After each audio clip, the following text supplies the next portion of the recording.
لي سواه ودمع يسيل على السلام علیکم ورحمۃ اللہ وبرکاتہ۔ ریڈیو HRDF میں خوش آمدید۔ ایک کسان کو دیکھو جو دھان پیدا کرتا ہے۔ اس کا مقصد خوراک کے لیے دھان پیدا کرنا ہے۔ وہ اس کے لیے اچھے بیجوں کا انتخاب کرتا ہے۔ وہ صحیح وقت پر بوتا ہے۔ اس کے لیے زمین کو ہل چلا کر تیار کرتا ہے۔ پانی کی سہولت فراہم کرتا ہے۔ نقصان دہ کیڑوں کو کنٹرول کرنے کے لیے دوائی چھڑکتا ہے۔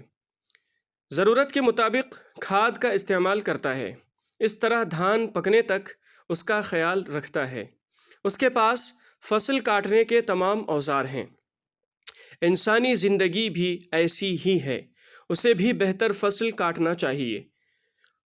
اس کے ذریعے ہی انسان مصائب سے بچ سکتا ہے۔ سچا مومن وہی ہے جو اس دنیا میں سب سے بہتر فصل اگاتا اور کاٹتا ہے۔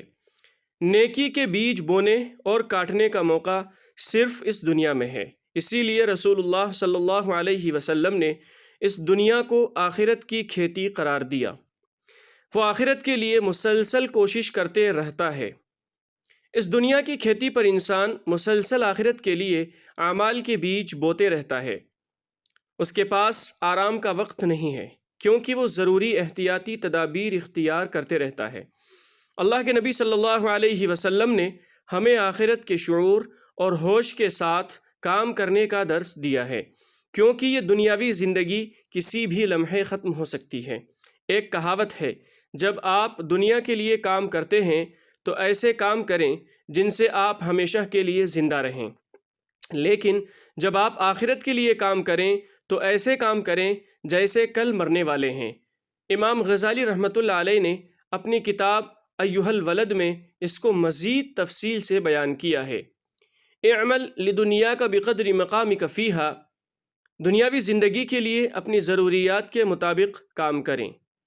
واعمل لآخرتک بقدر بقائک فیہا، یہ سمجھیں کہ آپ آخرت میں کب تک رہیں گے اور اس کے مطابق کام کریں۔ واعمل للہ بقدر حاجتک الیہ، اللہ کی اطاعت و عبادت کرو جتنی تمہیں اس کی ضرورت ہے۔ واعمل للنار بقدر صبرک علیہا، جہنم میں لے جانے والے کام اتنا ہی کرو کہ جتنا جہنم کی آگ کو محسوس اور برداشت کر سکو۔ وَإِذَا أَرَدْتَ أَن تَعْصِي مَوْلَاكَ فَاطْلُبْ مَكَانًا لَا يُرَاكَ، اگر تم اپنے پیارے رب کے خلاف کام کرنا چاہتے ہو تو بہتر ہے کہ ایسی جگہ تلاش کرو جو اس کی نظر میں نہ ہو۔ لي سواه ودمع يسيل على